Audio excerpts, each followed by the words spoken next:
Hello and welcome to Murder Dictionary Podcast. My name is Brianna and that is Courtney. Hello. So we have a few things to discuss for business before we get into the case that we're talking about tonight. If you want to check out our description and show notes, you will find some links to whatever resources we use for some research. If you want to do more reading and stuff like that. If you want to follow us on social media and get some episode updates and some awesome memes and live tweets of different shows and stuff like that, follow us on Facebook, Instagram, and Twitter. Those links are in our show notes. And we have links to our Patreon and our Threadless. So if you want some larger merch items like t-shirts and phone cases and that hoodie that Courtney rocks all the time. It's just trashed. It's destroyed too. I need a new one. I'm going to get the dark gray. Yeah. It's highly faded. It looks vintage. It looks like something that's got vintage in quotes at Target that you would buy. Absolutely. That's the best description. That's what I tell everyone is it looks weathered. Distressed. So if you want to be twinsies with Courtney with your vintage hoodies and stuff, then you can check out our Threadless and get some merch. And you can also check out our Patreon if you want to get some small items like stickers and magnets and stuff like that. And you can get access to bonus episodes. So we've got a few new people on our Patreon. We wanted to say thank you to Christina, Jasmine, and Pete. Thank you. Thanks, guys. And I kind of have to confess something about Patreon. Okay. I accidentally erased the episode that we recorded about dentists. That's right. You did do that. I have never done that before, and I'm so fucking mortified. I know you did it on purpose. I know you know did. What happened is I had so much fun recording it. I was like, let's do that again. Let's just try it again. Start over. So, but the good news is we have a second episode that we recorded for Patreon on that same day. There was a bunch of news stories going on, and we just wanted to talk about some crazy stuff that's been going on in the crime world and the news. So we've still got that other episode, and that will be out before this episode comes out. So I will, post it on Facebook, Instagram, and Twitter. And also just know that if you're listening to this, there's another Patreon episode. It's coming. So beyond that, once we record the dentist episode, there will be a Patreon episode this week. And hopefully next week we will post the dentist one that I'm a jackass and I erased it. Hey, it happens. You're not a jackass. I just can't believe that happened. I've never done that. Honestly, it's impressive that that's the first time. Right. To be honest, with the amount of recording, Yeah, I think that it's something approaching 100 episodes. It's crazy. And plus Patreon. And so it just happened once. It happens to us all. And it's that kind of thing where you touch the flame and it's too hot and you'll never do it again. Ever. So then you're going to buy all the software to try to recover it. Yes. And it's going to say, sorry, you can't recover this now that you spent $71.95 or whatever with a coupon code. Shit. I'm sorry. Hey, it's fine with me. I have a software now that I can't recover anything with. I'm excited. It's just for Mac too. So we will definitely make that up to you. First of all, with the first Patreon episode, and then the second one's coming. We promise we're going to talk about dentists. They're going to be fine. So with all that said, we can get into our other elderly murder that we were going to talk about today. Diabolical old people. Yes, it's very interesting. So last week, if you didn't hear the episode, we touched on a little bit how criminology changes with age, how, the murder rate goes down and that kind of stuff. So we are specifically covering elderly people that murder because it's kind of an anomaly. It is. Just the physicality of it causes a lot of problems in the end, unless you're poisoning children, a victim that you can control. Right. So the victimology changes, the method changes with age, and even, one of the researchers that we quoted last week, after 40, criminal behavior just virtually drops off entirely. So these are definitely the people that are the exception to the rule. So we are talking today about Faye and Ray Copeland. What are the odds, by the way? Because I can't stop every time. You mean Faye Ray? You mean Ray and Faye? You mean Faye and Ray? If I just refer to this, it's just a lady in King Kong. I think that when people with names like that come together, I'm like, did you? Absolutely on purpose. You right? started dating and you're like, well, I can't break up with them now because Not a this only chance. makes sense.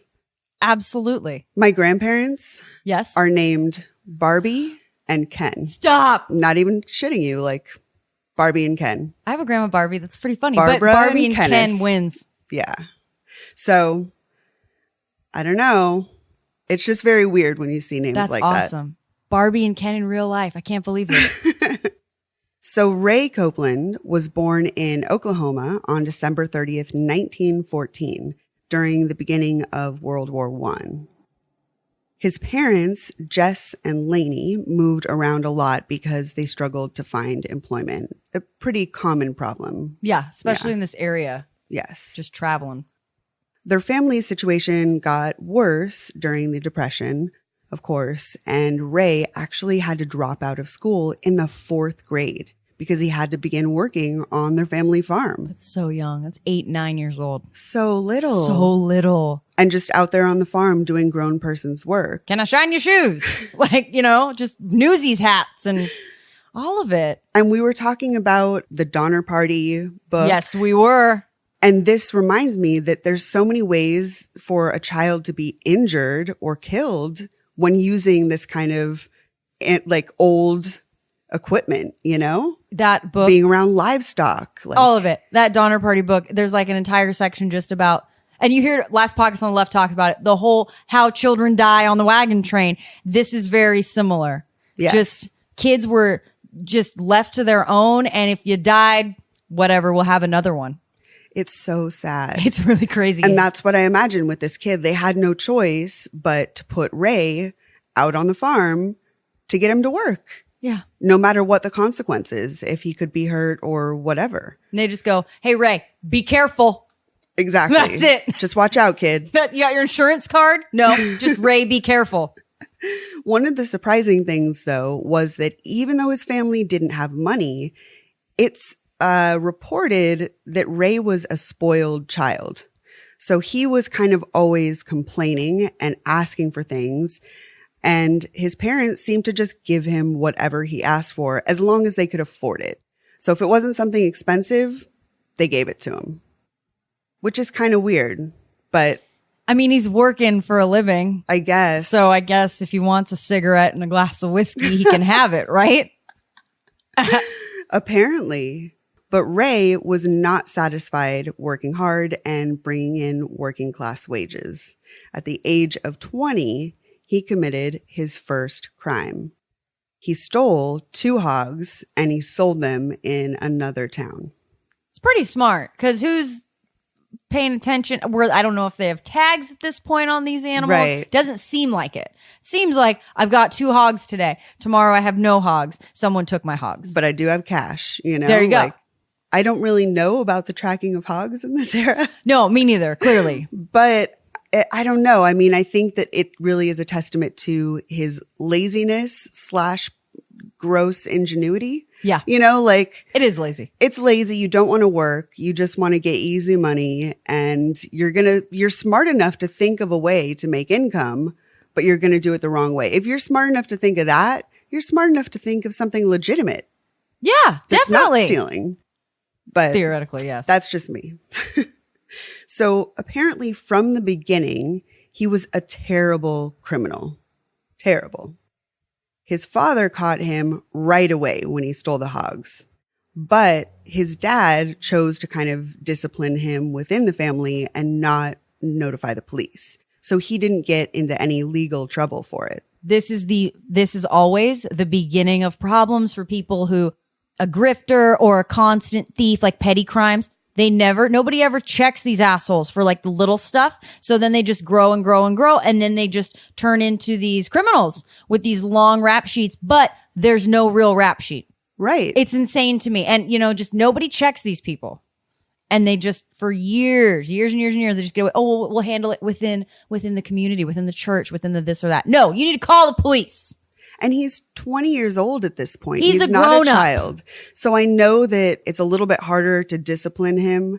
He's probably, a little bit more independent, especially since he's been working since he's 9. He's a grown-ass man at this His retirement point. plan, he's almost done. So, but I still think that there's a way for his parents to kind of step in and be like, look, you can't get away with this. You have live to here, be accountable. you don't live here anymore. Something like that. Something. Yeah, some sort of punishment. But that kind of precedent that you set with your child carries on. So now he's gotten away with it. And now he's like, well, I could get away with it again. And that's a problem. So after this, because he got away with it, he started regularly doing various scams and petty crimes to bring in money while he wanted to avoid this normal job stuff. In 1939, Ray was found guilty of stealing livestock and check forgery, and he was sentenced to a year in jail. So this is the beginning of the rap sheet. Actually being caught. And like I said before, from the very beginning, he was bad at this. Yeah. He was never a Not good criminal, a successful criminal, a smooth criminal. Like, he was terrible at it. He always got caught. So he served his time, and after his release in 1940, he made a routine visit to a doctor where he met 19-year-old Faye Wilson. Faye was born on August 4th, 1921 to Rufus and Gladys Wilson, and she grew up in poverty with 7 siblings that were all raised in this cabin with a dirt floor. That's poverty. They were terribly, terribly poor. Yeah. It's devastating. So at the doctor's office, Faye and Ray hit it off right away. They dated very briefly, and within 6 months of meeting, they were married. The newlyweds, of course, began having children one after the other over the next several years. Well, if somebody gets kicked in the head by a cow, you need to always have a backup. It's terrible. It's insane. I'm telling you, like the things that happen to children in the early 1900s, 1800s, it's insane. It's devastating. Yeah, but it is kind of like, I don't understand how, I say this often when we come to these stories where these people who are already really struggling to make ends meet have 5, 7, 10 children. And then they can't take care of them. Because by 8, they're taking care of themselves. So you really only got to get to like 5, right? You just need babysitters for the younger ones. There it is. That's all this is. It's so crazy because it just makes things so much harder. And then bad things happen. People get desperate. I mean, it sounds like a joke when I say, oh, you got kicked in the head by a cow. No, that's the kind of shit that kills you. You're dead now. Next, little Butch comes up to now take Kevin's job. Right. And we don't really know on these stories if any of the children passed. You can't find anything about that. If all the kids were working on the farm, all of Ray's siblings, there's got to be something that happened. You know, this isn't really, the odds are that something happened. They're just the most old, jaded ladies at like 13. Right. Just like bitches. They're like the golden girls. They are. They're just like Sophia Petrollo, but they're like 14 years old. Right. But they've lived a life. Just crazy oh man. Yeah. The It's Dust really Bowl, crazy. all that stuff. It's just crazy. And then by the time you're old enough to have your own kids, Why? then you're having a ton of them. Yeah. Wouldn't you be too jaded to really? Yeah, that's what I'm thinking. I don't know. Hey, I need somebody to help out because Kevin's dead. But I mean, really, this is like the life that they created for themselves. Now he's got these kids.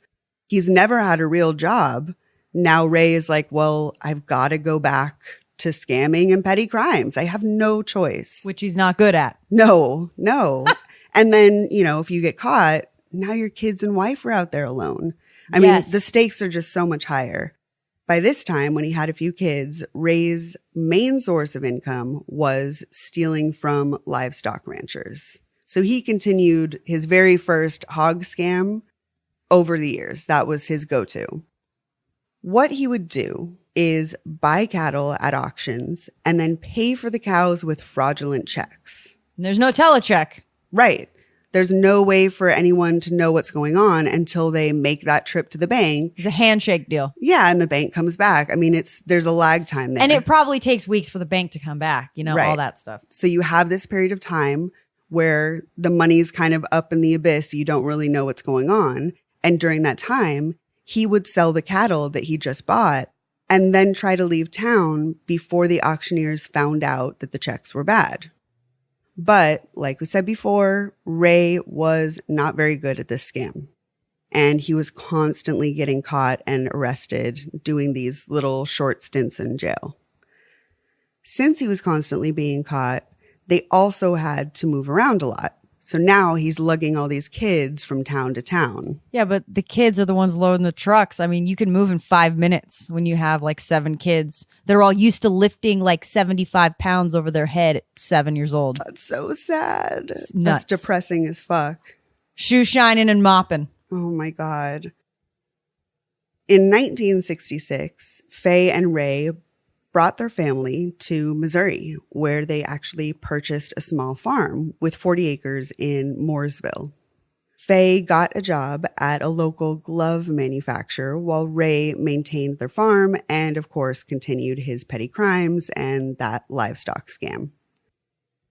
Ray was generally disliked in their new neighborhood because people thought that he was rude and grumpy.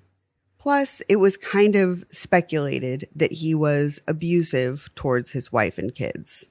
He just doesn't seem like someone you want to hang out with at all anyway. No. And then I just wonder, like, what it must have been. Hey, we're 7 years apart. Is anyone else going to come along? That Faye's just like, oh, this man, I've got to have him. Right? I don't know what the deal is. I don't know why people stay. But I think that's a whole nother topic. I think everybody knew that that's he what it was sounds a like. bad guy. He's like a general asshole. I mean, I think there's some people, we've talked about this, where it's just like some people just fly under the radar because they don't, quote, look like a bad guy. Ray was a guy that looked like a bad guy. Yeah. And as soon as they came into this new town, everybody was like, watch out for Ray. Yeah, and he has a bit of a reputation now because they're like, hey, there's this guy. He steals hogs. He looks like this is his name. But again, there's no phone call, email, text. Hey, look out for this person. It has to be word of mouth. Exactly. And a lot of people, didn't hear about these things. It's just, I don't know. Ray just doesn't seem to me like someone I'd be like, yeah, let me do business with you. But at that point, Dust Bowl, Oklahoma kind of time, depression. If you want to pay me for something, I'm doing it. Yeah, it's a desperation. Like, you say you're going to give me money and I really need that money, so I have to say yes. Yeah. And on top of that, I think that he was not only moving around a lot, but traveling a lot. Yes. So he would go to another town, be gone for however long, a week, do the whole scam, 100 miles away or whatever, and then come back. Yeah. So it wasn't all local crimes. Word could get out, but also he was trying to cover his tracks. Not very good at it, but he was trying.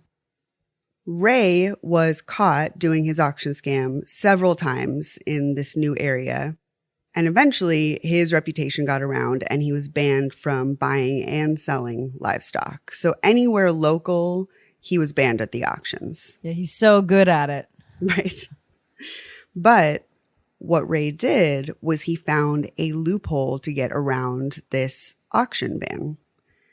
He began hiring vagrants and drifters to work on his Missouri farm and then send them to buy livestock with bad checks.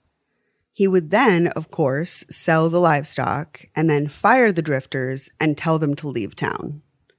It seemed like it was always a big to-do. Like they had a fight, a falling out, and he was like, get out of here, It's almost like strong arm robbery.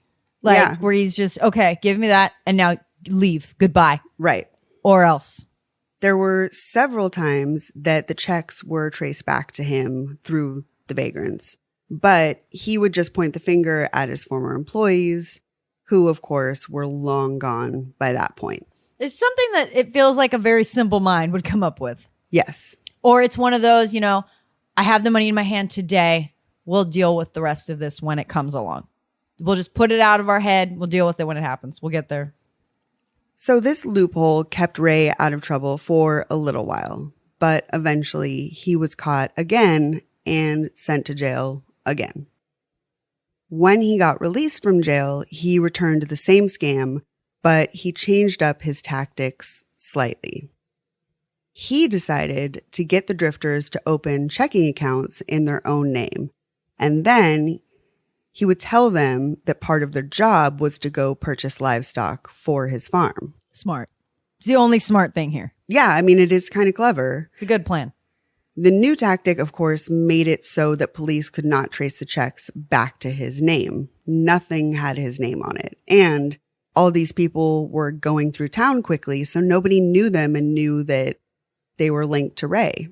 Eventually, though, authorities connected it back to Ray again, and he was sent back to jail. It may have just been that he had been caught so many times that he was the first place to look. It's probably an idiot enough that's like the same address on all these bank accounts, or you know what I mean? Like the person co-signing, it's always Ray. Who knows? Something like that. Yeah, it was something, but I really think it's just like, well, who's it going to be? Yeah, it was simple enough, but it's like, you're still not good at this. No. And he's trying to innovate. Trying. But it's not working. When he got released from jail this next time, he returned to making drifters open checking accounts to buy him livestock. But now he decided that he also needed to get rid of the drifters entirely so they couldn't expose his connection to the scam. So Ray decided that after his new employee would make the purchase for him, he would just shoot them like execution style with a .22 caliber rifle. It's kind of a crazy escalation. Yeah. I mean, it comes out of nowhere. Petty crime, theft, and then straight to violence. From what I understand, he has no violent history on his record other than the suspicion that he was abusive. And then he just goes to just straight executing people. Yeah. Yeah. But I think it does speak to this kind of desperation. I agree. He didn't have any other skill set. There was no other way for him to make money. This was the only thing he knew. What's he going to do? Be honest now? Right. He doesn't even know how. Just turn over a new leaf. It's like George Costanza when he does the opposite of everything, right? He probably feels like uncomfortable doing the right thing. Right. Like, I don't even know. This feels weird. This coat feels strange, you know? Doesn't have a clue. Yeah, I think he's just lost in the straight world, you know? Yeah, I agree. The confirmed murders that we know of were 21-year-old Paul Jason Cowart and 27-year-old John Freeman in 1986. Ray was 72 years old and Faye was 65. And at this point, they had adult children in their 40s and a bunch of grandchildren by this point. You got a life. You don't want to be like messing with that, you know? 72 years old. They're willing to go to any lengths. Totally. I mean, yeah, that's crazy. After shooting the victims in the back of the head, they would bury the bodies on their property.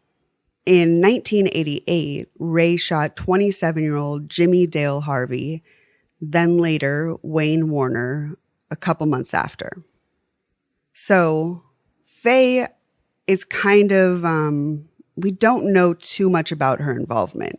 It's assumed that she maybe helped bury the bodies and stuff like that, even though he was the one that pulled the trigger. But the things that we know she did was that she kept a roster of the workers that their farm employed. And whenever one would be killed, she would put an X next to their name. Writing it all down. It was in her writing. It was traced back to her. So there was no way for her to say, well, I didn't know it was happening. We don't know how much she was involved in the violent aspect, but at minimum, she knew everything. She seems like the secretary of the operation, keeping the books. Yeah. And I think that maybe that was her way. I don't know. She was just running things and trying to make herself useful, but I don't know. She knew way too much. It feels like almost like mafia wife, because she has a straight job where she works at the glove factory. She is living a straight life. She really is. But she's with a man that she knows is conning people, is doing all this. But what do? You close your eyes and you just continue spending the cash right on television in front of everyone. And then eventually the FBI calls and you end up in prison. But this to me feels like I'm going to just look this way and then put an X here. And, you know, he probably tells her, just tell him you don't know anything. Right. Okay, Ray, I'll do that. And she just, you know, blindly believes him. Yeah, I think that she, maybe because of the abuse, was she got a ton of kids too. Yeah, and because the kids were involved and she felt she couldn't leave, or maybe that he would hurt her too. That's kind of not best case scenario, but that's like what would excuse it the most. But it just doesn't make any sense. If you know that your partner is murdering someone, you could be next. Just leave. There's also the aspect here of just, this is a kind of a different time where there are people, there are families that are just, we are criminals. Wild and Wonderful Whites of West Virginia. Right. That's an entire community and family that they just deal drugs in the open and they are just criminals and petty con artists. And that's just how that whole operation works. I kind of feel like this is one of those families. Yeah. This is just how they operate. And Faye was just like, all right, I'm on for the ride. Yeah, I think that kind of makes sense. Me too. That there was some level of acceptance. You know, at the point that they were married, I don't know how much she knew. However, at a certain point when all this, you know, jail time was accruing, she knew what was going on. And so she just chose to stand by him. And we don't know to what degree she was even involved. She's putting X's by name. She's involved. She is. To me, she's way more involved. Yeah. The other thing that she would do, which is way creepy, is she would take the clothes of the people that were murdered and sew them together in a quilt.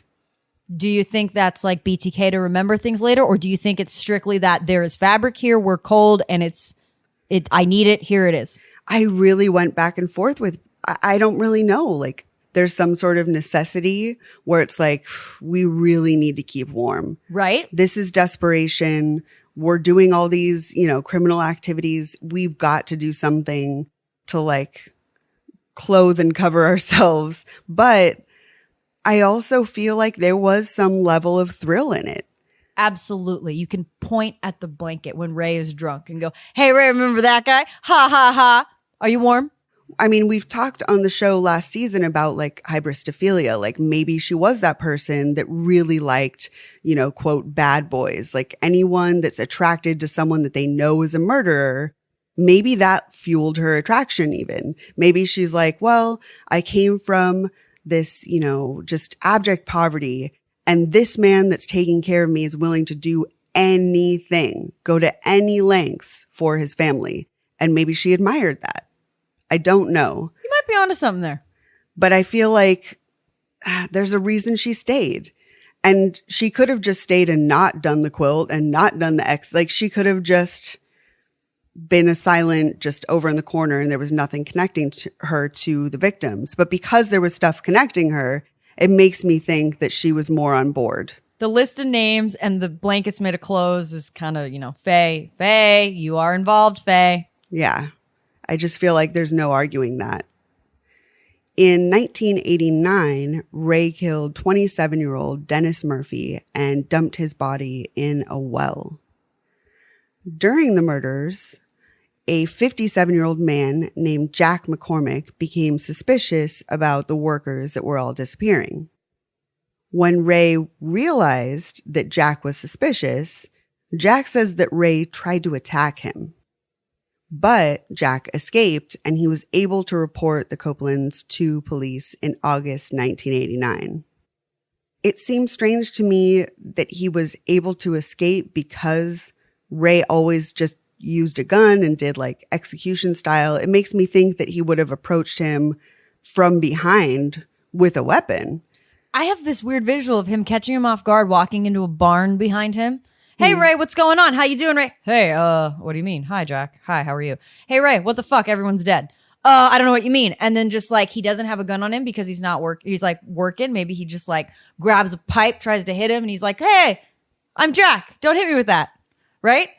Something like that. And then it's like, oh shit, now I just run out of the barn and I go straight to the police station. I mean, that does make a lot of sense because I always envisioned it that Ray was coming up to Jack. But it does make sense that Jack would come up to him and Ray is caught off guard. Normally, as we've discussed with these elderly murderers, they are prepared for their kills. They're planners. So, you know, normally he has everything in place. He knows how to come up behind. But if Jack approached him and started questioning him about all these things, then it seems like he wouldn't know what to do. He would panic, throw a couple punches, but he's older, not really as able to. And Jack escaped. I think that's it. Because really, I don't know how many long-term employees that they had, but there were bodies piling up. People were noticing that someone would work there one day and then there's like a trail of blood and that person is gone. Right, yeah. And from what I understand, Jack even came across some bones. Like he was doing some digging, and I don't remember the specifics, but he had actually seen some bones. And it's like, these aren't animal bones. I'm an old-timey dude that works on farms. I know what animal bones look like. Yes. And it seems like that was the catalyst for him to approach Ray, or the catalyst for him to have the knowledge, even though I assumed that Ray approached him. So it does make more sense that he would just figure it out, kind of add things up, and then... I don't know if it's years of watching the new detectives but I have like a complete visual of the actor playing Ray, the actor playing Jack, walking in. Hey Ray. Hey Jack. How you doing? But you can't even really hear the dialogue. It's just a narrator, No, but you see their mouths moving. Mm-hmm. Yes, you're there. You're absolutely in my brain. No, but I see that too. We're in the same barn. Yeah. It's really, I think he was trying to be brave and say, hey, this isn't okay. And I don't know what he expected though, because my first instinct would be to go to the police. Not to the person. When there's human bones. Yeah. And, not to say anything negative about Jack, like he's the reason that they were discovered. So good on him. Good for Jack. Or maybe he just had some sort of bravado that he's like, yeah, I can take this old dude. Like, maybe Jack has some sort of scam going on the side and Ray is fucking it up for him. Who knows? Bringing some heat in the neighborhood. Right. Yeah, because if Jack is a long-term with all his employee, 8-year-old kids he also has to know that there's a lot of scamming going on. Exactly. Like Faye, I mean, he's complicit in some way for the criminal behavior, not necessarily the murders. We just don't know how much. Yeah, that's the question. So, of course, after Jack escaped, he went to the cops and he told them that he'd seen human bones on their farm and that Ray had tried to murder him. So the police showed up at the Copeland farm with a search warrant and a team of officers and some bloodhounds. So they did a pretty thorough search. But initially, the police couldn't find anything incriminating. But they knew that it was there because of what Jack said, and they just kept searching and they were persistent. And eventually, they found the bodies of 3 young men near their barn. And of course, once they could confirm that at minimum a couple murders had been committed, they continued their search even further and they found 2 additional bodies. I hate when I say I would love to look into this and I don't have an answer for anyone, but it would be interesting to know how long it took for him to kill 5 people. Right. Well, it was over... Because they moved around. So I don't know. I imagine that at this one place where they find 5 people, they were there for at least a year or 2 because generally they move around a lot, like every 2 years or so they're moving. So they must have been in this Missouri spot in the Mooresville. Well, they bought the land. So yeah, it was 1986 to 1989. That's it. That these murders of the 5 bodies that they found. 3 years? Yes. I was like, I know I have it on here. There's way more people. There's way more people dead out there they don't know about. Well, that's definitely what I think is because they moved on this farm and pretty soon after people started disappearing. Yeah. It can only be assumed that he tried this earlier. He perfected it in Missouri, obviously. And like I said before, he traveled around to go to different auctions to evade the police. Who knows if he was doing this in other towns? It's really kind of unknown. So after the bodies were found, a .22 caliber rifle was also found inside the Copeland home. And later on, ballistic tests proved that this was the weapon used in all of the murders. Autopsies revealed that each man had been shot in the back of the head, execution style, at close range. Detectives found Faye's list of transient farmhands who had been employed on their farm, which helped them to identify the victims since it was particularly difficult to ID drifters. So there was really, even though it really was awful that she had this list, it ended up really helping to ID who these people were because they weren't known around town. It's not like we could say, okay, Joe Smith disappeared. Now we found this body. We know Joe Smith is there. It's hard too because with drifters and people that go from town to town to work, sometimes they want to be lost. They don't want to be found. So some people don't even know they're missing. Exactly. And there's just who knows. And those are the ones you get lucky when you're trying to kill them, right? Yeah. Nobody even knows they're missing. I really think they wouldn't have even been identified had she not had this list. It would agree. just be a bunch of John Does. I keep wanting to call him Faye Ray. Ray would just go like, I don't know what you're talking about. Yeah. And everybody would get away with murder. I mean, really, I think that it helped them out, although it's a terrible detail. I mean, she ended up IDing them. So say it, forget it, write it, regret it. Exactly. For them, at least. But I mean, it really is something that helped the families. Because now these people that had their family members disappear know what happened, you know? I'd be wanting to break Faye's fingers. Sorry, continue. So all in all, there were actually 12 names on Faye's list that had X's next to them. So 5 of them were found buried on the farm. And of course, it can be deduced that there are up to 7 additional victims that were never found. Possibly other properties, other towns, you know, all that because they moved around so much. We don't really know. Officers also recovered the quilt, which Faye had sewn together using the clothing of the murder victims. It's got to be a gruesome discovery. I don't want to cuddle with that blanket by the fire. I don't know. Yeah. It's got blood all over it. Well, see, now I also have another visual of this, and I think of this in the sense of like an actual, if you're making a quilt and sewing, because I've experience in this. So like, is she cutting the pant legs, like sewing, like unseaming, doing that? Or is there literal just blood stains and bullet holes and we're making a quilt and she's saving those pieces? Or is she just using the fabric? I can almost be like, all right, you need fabric. Okay, cool. But if there are holes and like buttons still stuck in like a name tag that says, hi, I'm a drifter, we got issues with Faye. Big time. Yeah, I just don't really know too much about it. We gotta find out. But I do have that in my head too, where I'm just like, right? In what condition were the clothes? Side eye. Did you wash them? Or was this really a trophy thing? Like you had a nipple belt or something, you know? Absolutely. I think if you saw it, we would know immediately. Yes. I think it's one of those where it's just like you can immediately know if this is a trophy or not. But I don't have the information. And it's so old, sometimes it's hard to find the info on the cases. But I love the old timey, but once you get a certain point, it's all hearsay. Yes. There's a lot of people thought this, people think that. People say. Yeah. So it really is not described anywhere, the kind of nature of the quilt, what kind of condition the panels were in, that kind of stuff. So I really don't know. But I'm just going to assume the worst. Me too. It seems like enough where she knew everything and she was involved enough, you know.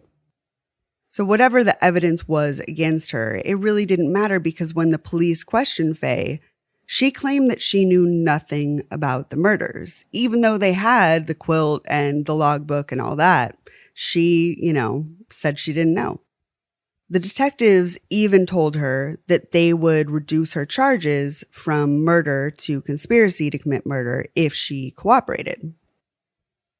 What the police really wanted to know was not only the details of what Ray did and how involved Faye was, but mostly they were trying to figure out any information about additional victims. Because remember, we still have 7 names that are unaccounted for.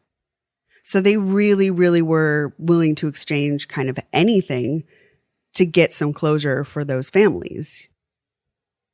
If Faye did provide information, she would have faced a very short prison sentence. But even though she risked the death penalty, she chose not to cooperate. From what I read, she could have had like a 2 or 3 year sentence. It was something under 5 years and she would have been out. And she was like, no, I'd rather risk the death penalty.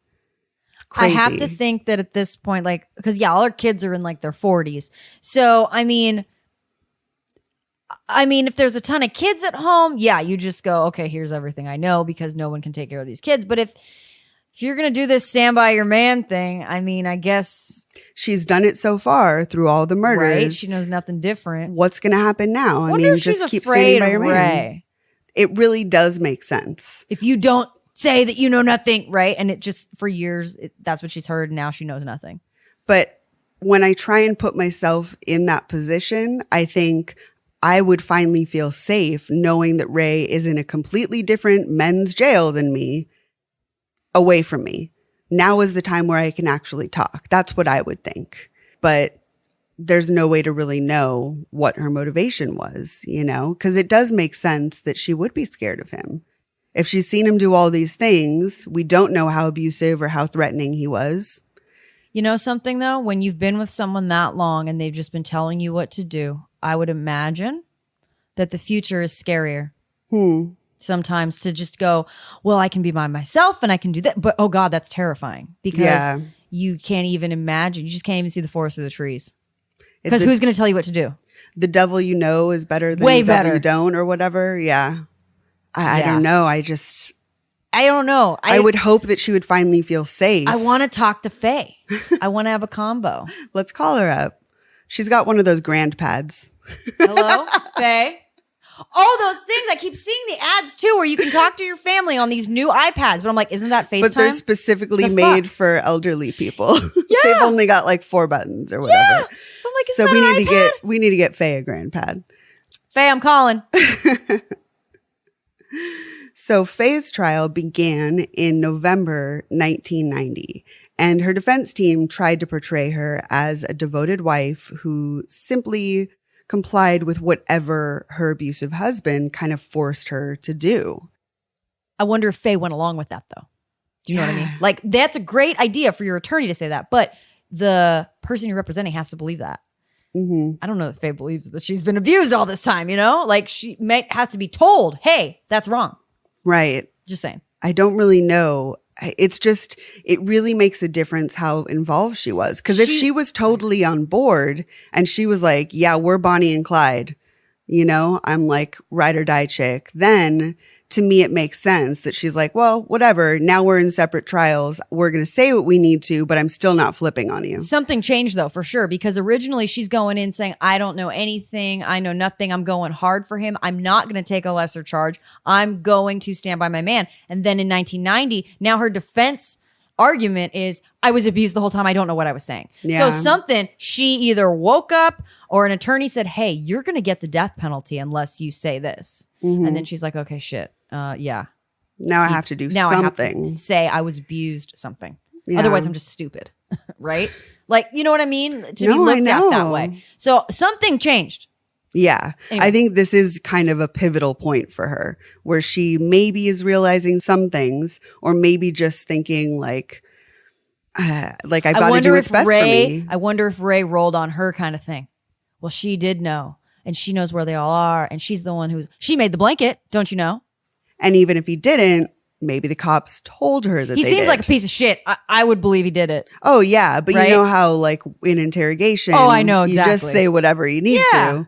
So Interesting. it's just, I just don't know. But it can be kind of concluded that something had changed around this point for her at least to say or agree to have her lawyers say something negative about Ray. Yes. Because that wasn't the case before. Not at all. Even though people in the neighborhood were like, yeah, we think this is happening, it doesn't really ever come up that she said something happened to her. So for this to suddenly change, she's got to be realizing at minimum that she's in danger. Yeah. And at maximum that maybe she was in an abusive relationship this whole time. It could be that simple. Yeah. That she just had the epiphany. Yeah. We just don't know. But something changed. So the lawyers, of course, claimed that Faye was just another one of Ray's victims. It seemed pretty clear at this point during the trial that Ray had abused her, but the jury didn't really think that was enough to excuse her behavior.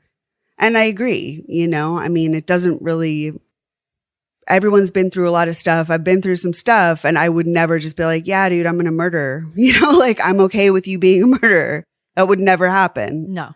So I don't know. So Faye was found guilty of 4 counts of murder and 1 count of manslaughter.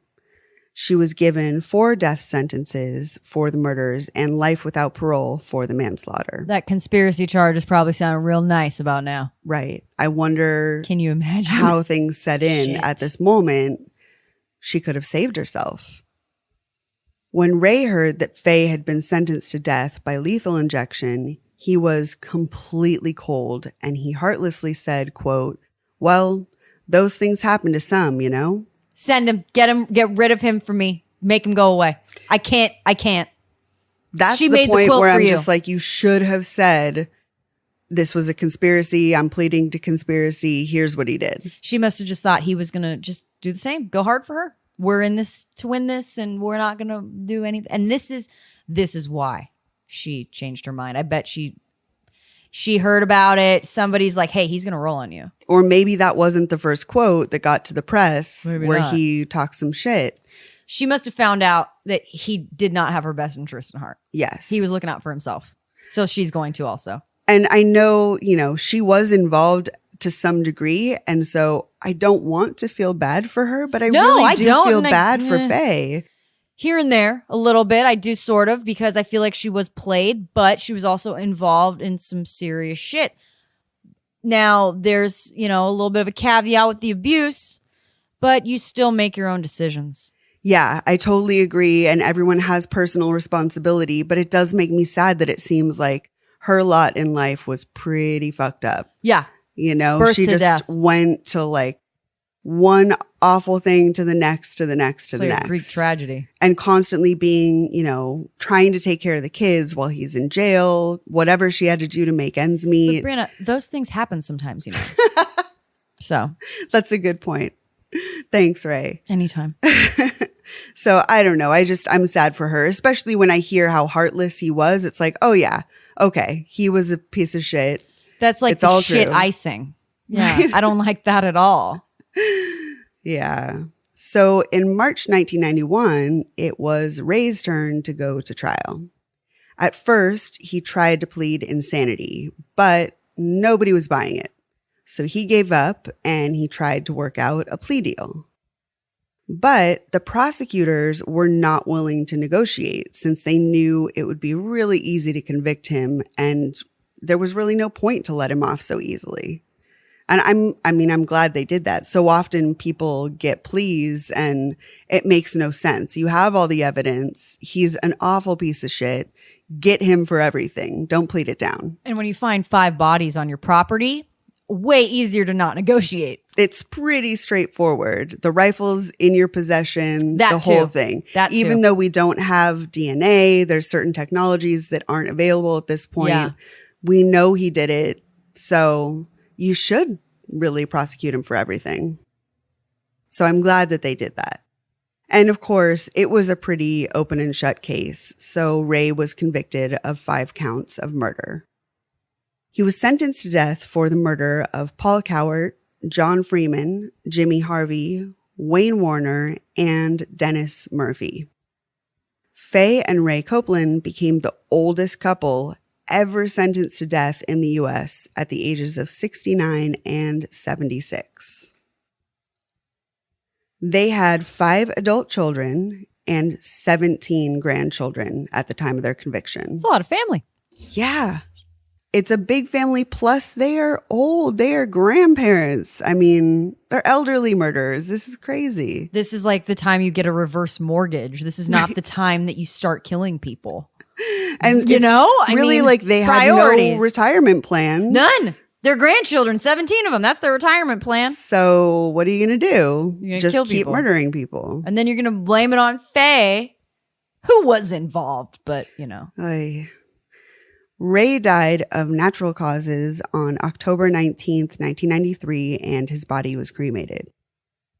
Faye's attorneys appealed her conviction, and on August 6, 1999, a judge commuted the death sentence to 5 consecutive life sentences without parole. On August 10th, 2002, Faye suffered a stroke that left her partially paralyzed and she was unable to speak. So a few weeks later, Governor Bob Holden authorized a compassionate release for Faye so she could live the remainder of her life in the free world. Faye was paroled to a nursing home where she passed away of natural causes a few months later. it's kind of like Jean Harris when she had like quadruple heart attacks. And they're like, you know what? Nursing home, it's not really fun anyway.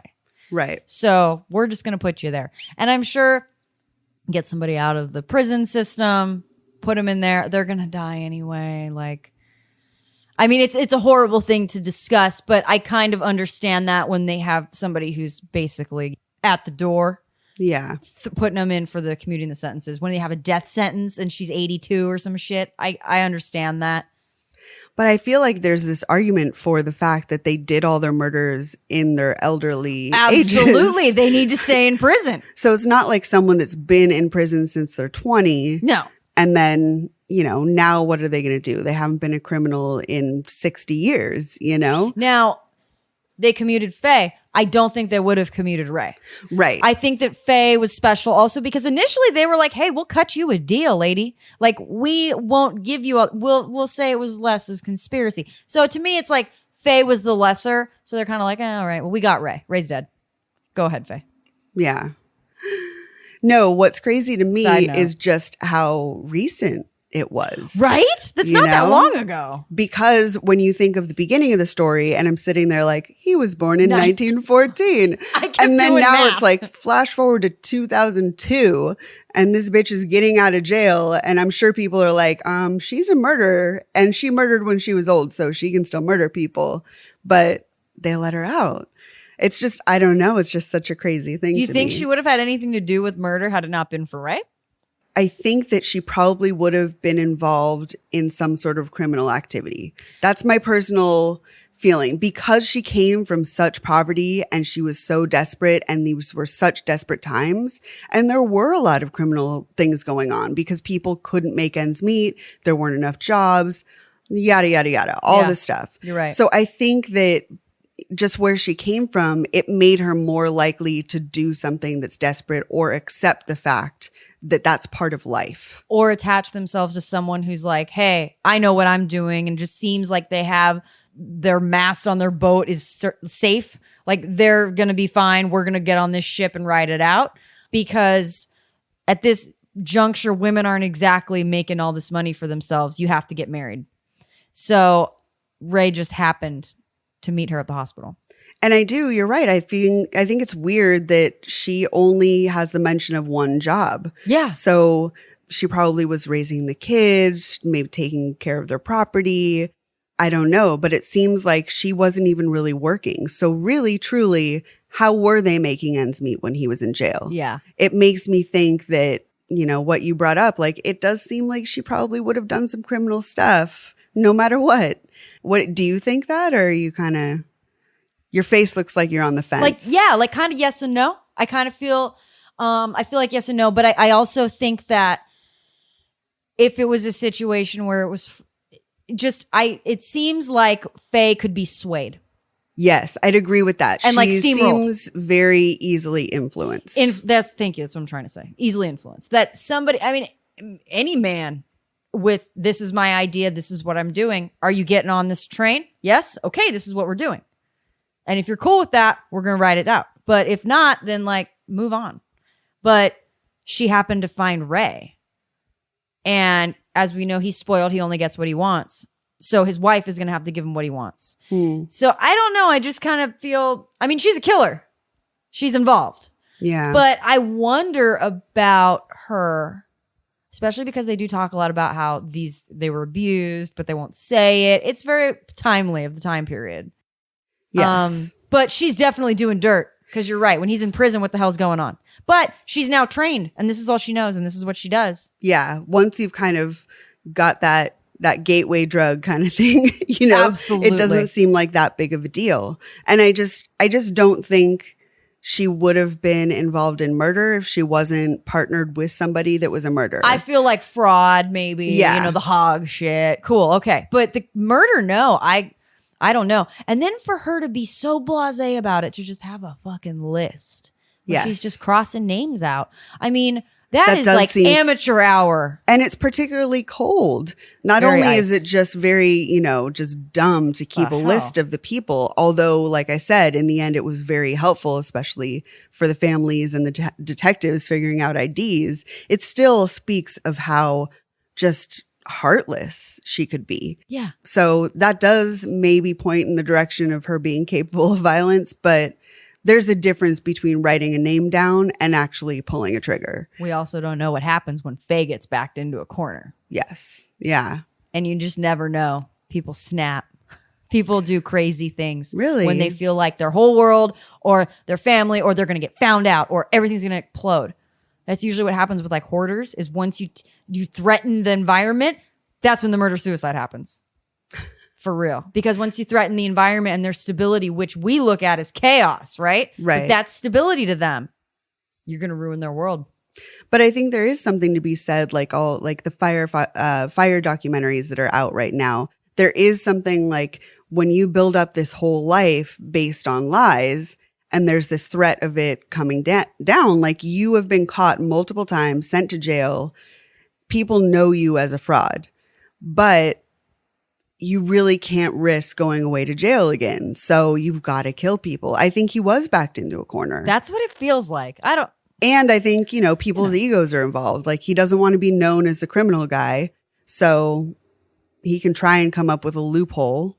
But I think this one's kind of fun because we're just like talking about our grandparents. I think it's just a lot of speculation, but I've said it over and over again. I love old timey cases. I think it's interesting. I think that there's certain things that I am fascinated by that are factors that you and I would never think of in the current era. Like fabric. Is it even available to make a quilt? We're like, well, was it necessity or was it blood? I would completely believe that it was, again, desperation, necessity. I do we too. don't have anything for blankets. It gets extremely cold and we are fucked. I don't want to freeze to death. Now I've got these clothes. I'm willing to do it. And they can't afford to just go buy fabric.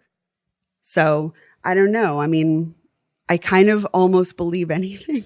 I feel very similarly. I almost feel stupid. I'm like, yeah, okay, cool. I believe that with this story. It's just kind of, I can kind of rationalize anything with these two because we just kind of don't know. And anybody that's in a relationship knows, like, there's things that go on. You have these conversations, like, you never really know what goes on in a relationship. So she could have been the mastermind. Right. Whatever happens behind closed doors is really, that's it. You really don't know. She could have beaten his ass every night. And then he's just like, oh, I'm in charge. But really, like, Faye's running the show. I really don't think that happened. I don't either. But we really, it could be speculated that she was way more involved and way more of a mastermind. I think so. She came from such like poverty that she's like, I'm not willing to live on a dirt floor.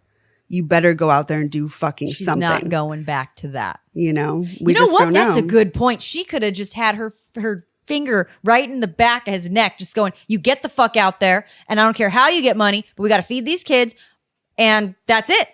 That's what we're doing. Yep. Jimmy Colvert. Okay, cool. Throw him on the list. Yeah, we just don't. You know what? That's a whole new angle I kind of like of Faye being like super in charge, but like just blending into the wallpaper and I don't know anything, but is really calling the shots. And that's just like one and of that's the why huge Ray doesn't even care because he's like, you know what? mysteries. She ran this shit. This is her fault. Fine. Ooh. Like that angle. I doubt that's the angle, but it's fun.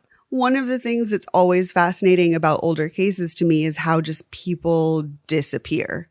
And I've brought it up so many times, but if I'm gone for an hour, my phone has been blowing up while we're recording this. Me too. Just like everybody knows where everyone is at all times. Even if you're not that involved, if you are my friend on Facebook, you really don't know where I'm going because I never post like once a month.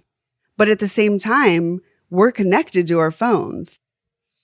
I don't know. My girlfriend, we've got GPS just in case something happens. I know where she is all the time. Like that would never happen today where someone's just like, oh, I'm a drifter. I'm gone. I'm off the grid.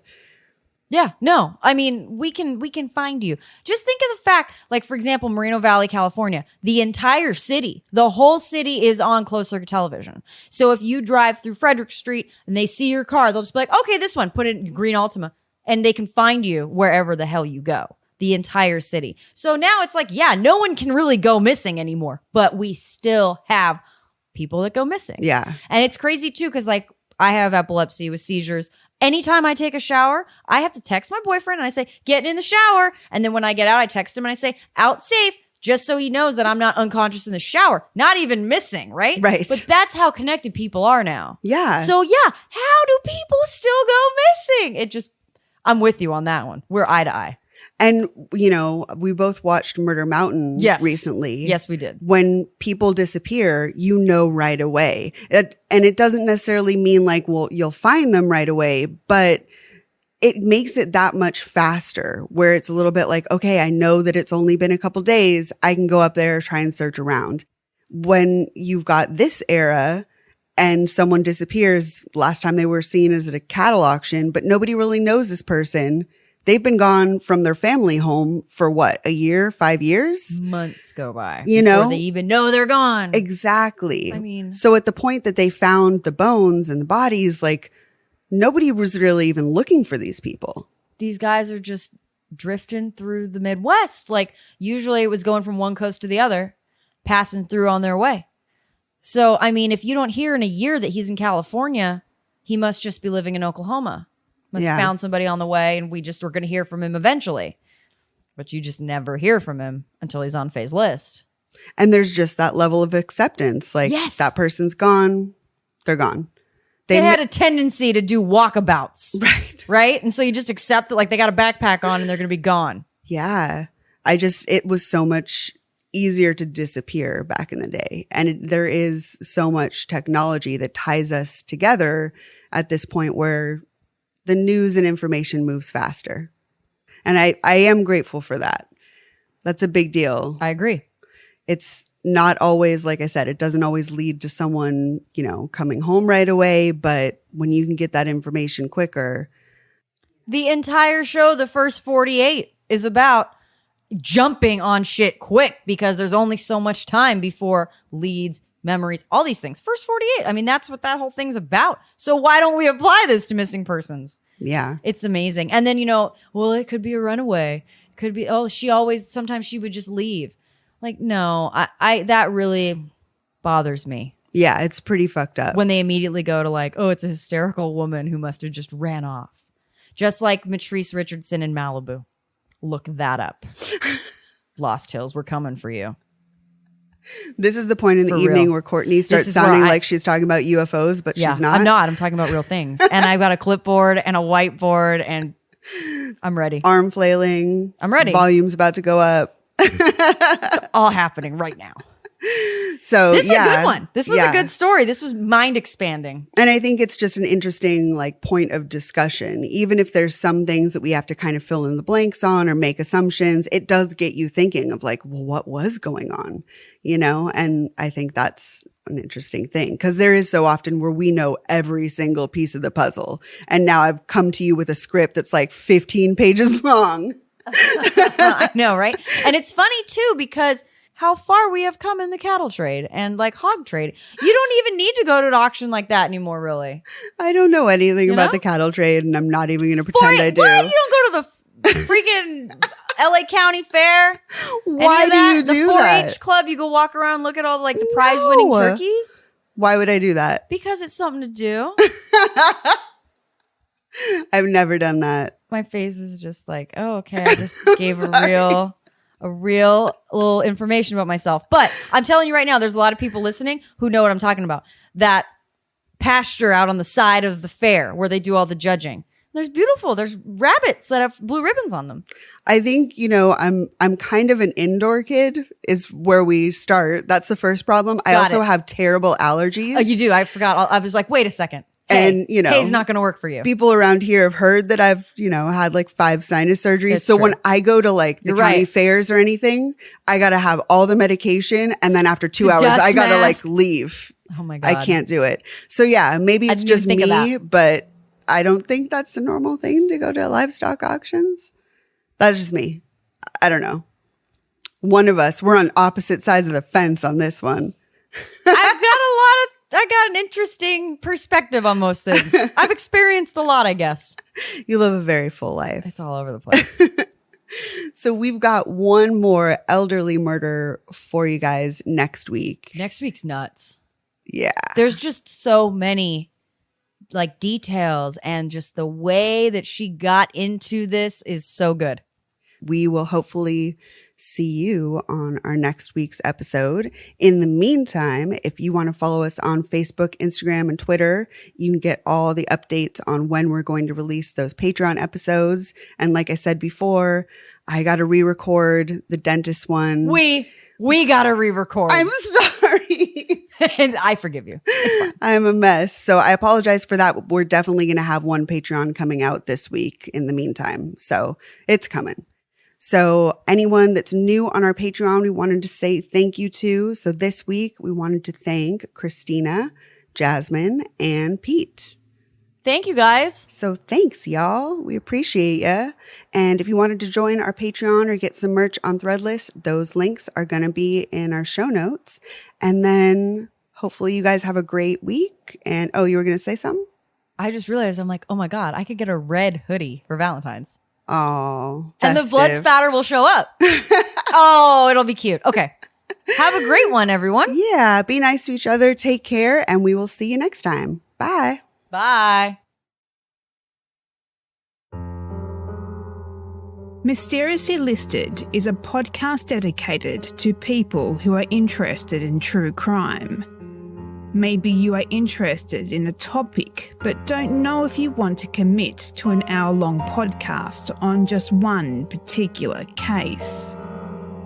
Mysteriously Listed will share with you the top 10 true crime stories and mysteries in each themed episode, which will give you a teaser on each case. If you are fascinated by true crime stories, unsolved mysteries, serial killers and mass murders, you will love Mysteriously Listed. Listen to Mysteriously Listed on iTunes or anywhere you listen to great podcasts.